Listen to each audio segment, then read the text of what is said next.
Graça e paz, meus irmãos. Vamos dar início ao nosso devocional? Tome a sua Bíblia no Evangelho de Mateus, capítulo 15, versículo 21 ao 28. Hoje nós vamos meditar uma passagem muito conhecida que é a mulher cananeia. Vamos ao texto?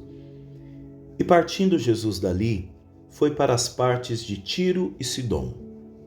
E eis que uma mulher cananeia, que saíra daquelas cercanias, clamou dizendo: Senhor, filho de Davi, tem misericórdia de mim, que minha filha está miseravelmente endemoniada. Mas ele não lhe respondeu palavra. E os seus discípulos, chegando ao pé dele, rogaram-lhe dizendo: Despede-a, que vem gritando atrás de nós. Ele respondendo disse: Eu não fui enviado senão as ovelhas perdidas à casa de Israel? Então chegou ela e abordou, dizendo: Senhor, socorre-me. Ele, porém, respondendo, disse: Não é bom pegar o pão dos filhos e deitá-lo aos cachorrinhos. E ela disse: Sim, Senhor, mas também os cachorrinhos comem das migalhas que caem da mesa dos seus senhores. Aleluia. Versículo 28. Então respondeu Jesus e disse-lhe: Ó mulher, grande é a tua fé. Seja isso feito para contigo como tu desejas. E desde aquela hora a sua filha ficou sã. Amém, meus irmãos?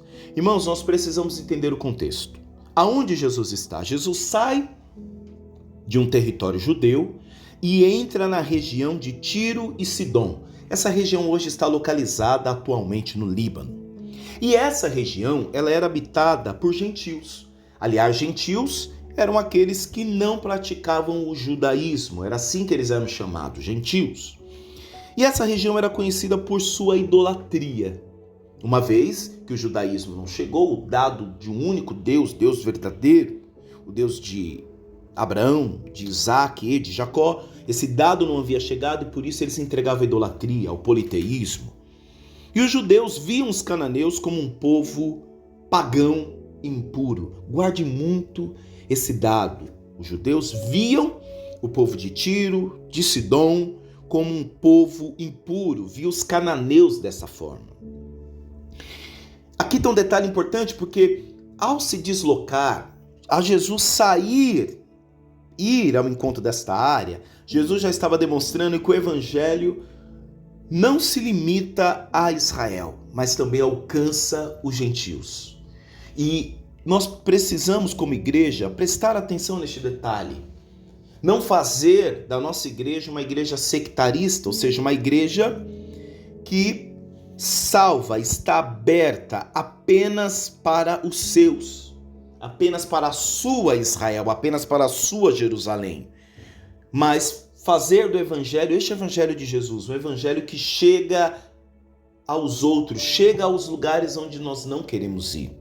Então Jesus vai para essa região e lá ele encontra uma mulher que é cananeia. E quem eram os cananeus?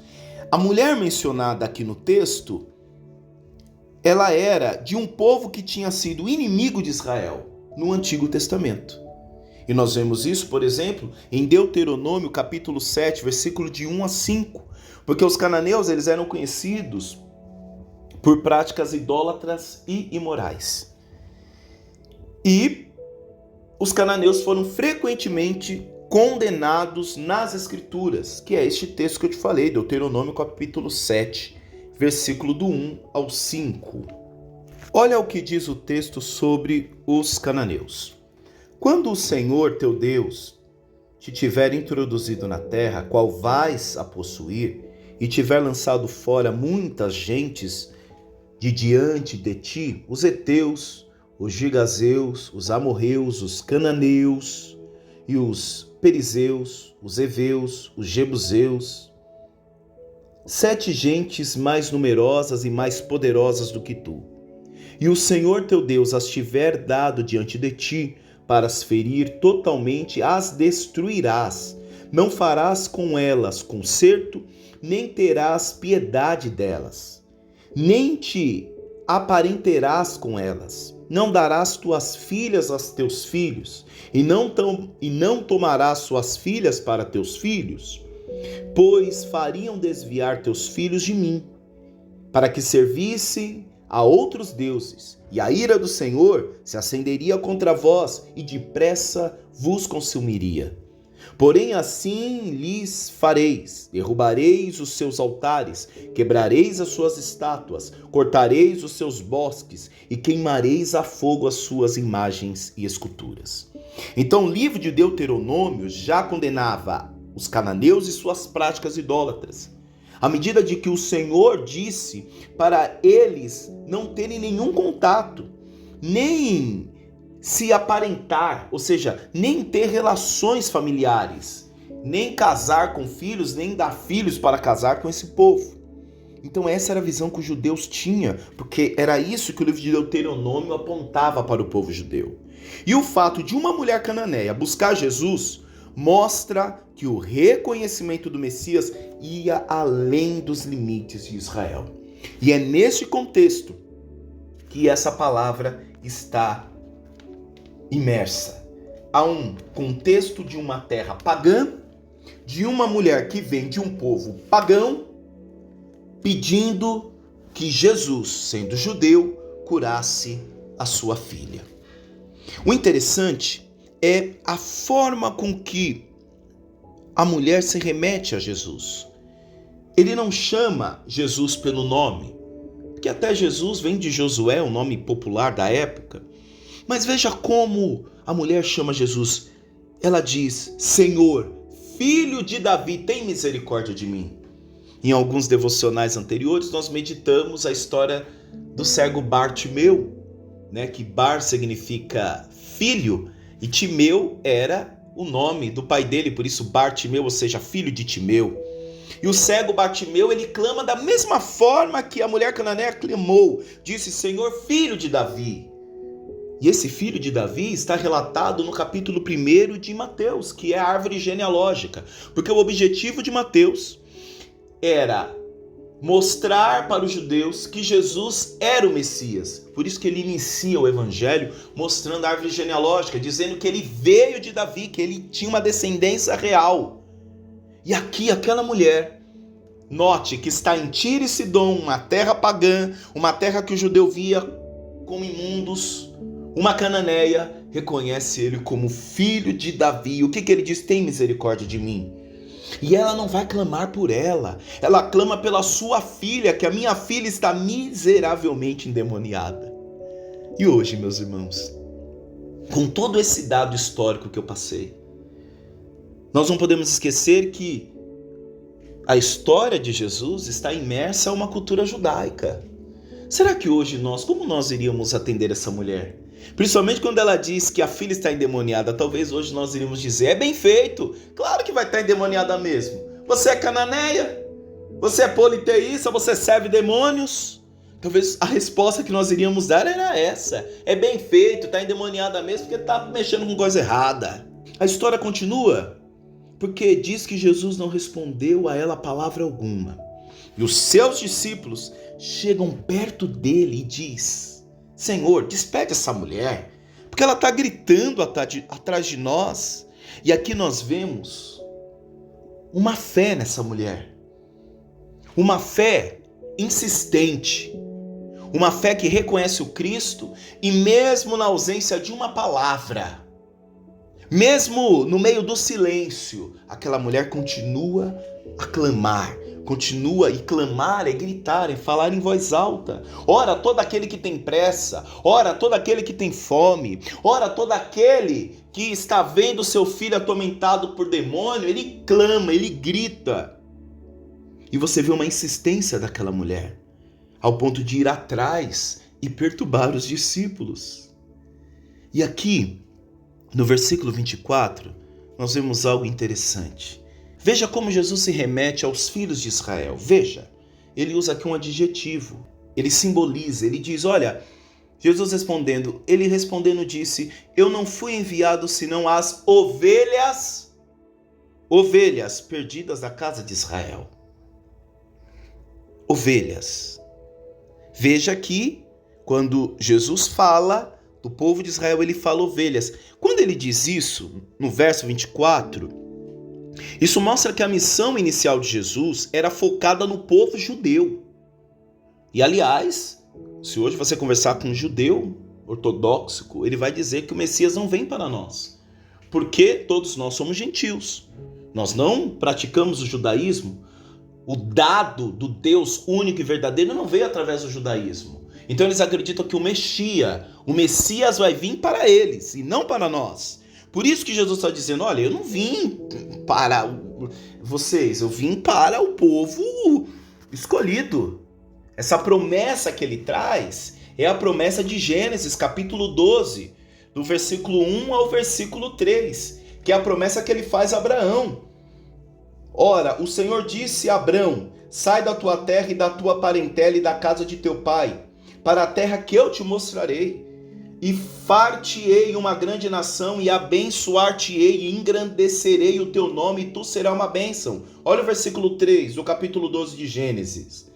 E abençoarei os que te abençoarem, e amaldiçoarei os que te amaldiçoarem, e em ti serão benditas todas as famílias da terra. E aí, nós sabemos que depois é mudado o nome, e daí vem Israel. E é para esse povo que Jesus está dizendo, eu vim para esse povo. Mas, no entanto, quando nós olhamos para Isaías, capítulo 49, o versículo 6, nós vemos que o Messias viria não apenas para um povo escolhido, de uma região, de um local geográfico, para uma etnia, mas também viria para os gentios, que é o que diz o versículo 6, o versículo 49. E disse mais, pouco é que sejas o meu servo, para restaurares as tribos de Jacó, e a tornares a trazer os guardados de Israel. Olha agora, também te dei para a luz dos gentios, para seres a minha salvação até a extremidade da terra. E essa parte aqui, extremidade da terra, é muito parecida com Atos dos Apóstolos, capítulo 1, quando fica claro que nós seríamos testemunhas do Senhor até os confins da terra. Versículo 8, mas recebereis virtudes do Espírito Santo, que há de vir sobre vós. Versículo 8 do capítulo 1 de Atos. Eu citei Isaías, um texto antestamentário, profeta Isaías. Agora veja Atos dos Apóstolos, um texto do Novo Testamento.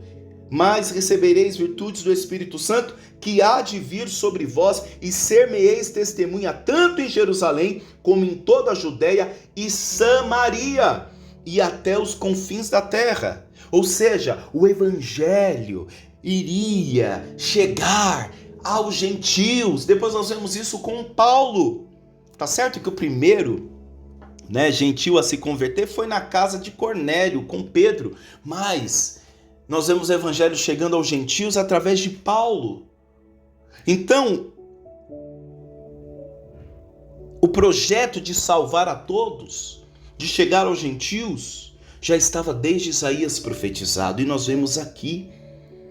E aí o que ela diz? Então chegou, versículo 25, ela e o adorou.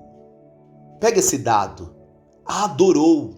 Quem está adorando? Uma mulher da região de Tiro e Sidom, considerado uma região impura, considerado uma região pagã, uma mulher cananeia. Ela chega a Jesus e o adorou. Aí o cenário muda. Porque lá no versículo 22, ela reconhece, Senhor, filho de Davi, tem misericórdia de mim. Agora ela se prostra. Agora ela adora. E aqui no grego a palavra é proskrineu, que uma das semânticas, o que é semântica, né? O significado semântico são palavras que têm vários significados. E a semântica aqui é a adoração. Então ela adora Jesus e ela diz, Senhor, socorre-me. Olha agora este dado, versículo 26. Ele, porém, respondendo, disse, não é bom pegar o pão dos filhos. Veja aqui no versículo 24, as ovelhas perdidas da casa de Israel, as almas perdidas, os filhos perdidos da casa de Israel é chamado de ovelhas. Aqui no 26 é chamado de filhos. E ele diz, não é bom pegar o pão dos filhos, ou seja, o povo de Israel, e dar aos cachorrinhos. Eita, agora é pesado. Meus irmãos, o cão, o animal cão, ele era considerado um animal impuro. E ele usa uma expressão cultural aqui dos judeus, porque os judeus, quando olhavam os cananeus, eles chamavam eles de cães, por serem puros. Mas aqui é interessante porque no grego ele usa uma palavra chamada kinária, que na verdade significa cachorrinhos. Jesus aqui com a sua doçura, ele usa um termo menos ofensivo, né? Sugerindo uma prova e não um desprezo. Ele se remete ao dito popular, ao costume popular dos judeus chamarem os cananeus de cachorro, mas ele usa ali uma palavra cachorrinhos, para não ser tão ofensivo. Mas veja, quem é de Israel é chamado de ovelha, é chamado de filho. Mas quem era cananeu, pelo costume, era chamado de cachorrinhos. Olha o versículo 27. E aquela mulher surpreende com uma resposta. Ela diz: sim, Senhor, mas também os cachorrinhos. Ela não muda o adjetivo empregado aos cananeus, que também saiu da boca do mestre Jesus. Ela não muda, ela diz: sim, Senhor. O mesmo Senhor que ela clamou no versículo 22, Senhor, filho de Davi, ela mantém, ela reconhecendo. Ela diz: sim, Senhor, mas também os cachorrinhos comem das migalhas que caem da mesa dos seus senhores. E aí é lindo. Sabe o que ela está querendo dizer? Tudo bem, Senhor. Por menor que seja o fragmento, por menor que seja a migalha que cai da sua mesa, para mim já é um banquete.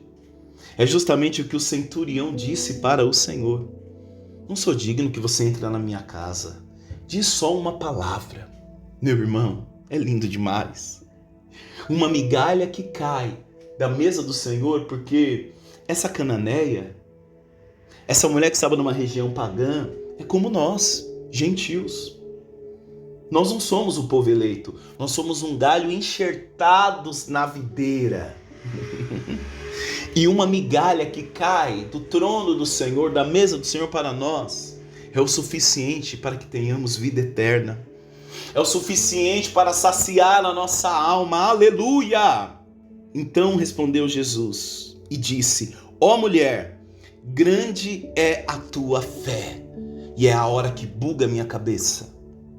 Jesus sai de uma região judaica. Jesus sai da região ali de Israel, vai para uma terra pagã de Tiro e Sidom, uma mulher cananeia, uma mulher que veio de uma terra politeísta, uma mulher que veio de uma terra cheia de idolatria, mas diz: grande é a tua fé. E a maioria das vezes que Jesus disse grande é a tua fé, uma delas foi atrelado a pessoas pagãs, o caso do centurião. Então, a gente continua muitas vezes se surpreendendo com pessoas que às vezes não vão estar no nosso lugar geográfico. Pessoas que talvez não falam como a gente fala, não têm os costumes que nós temos, mas grande é a fé dela. E que ironia, os irmãos de Jesus lá de Israel não reconheceram ele como Messias. Essa cananeia de Tiro e Sidom reconheceu. Grande é a tua fé. E olha o que ele diz: seja isto feito para contigo como tu desejas. E o que ela desejava? O que ela desejava? É o que está no versículo 22.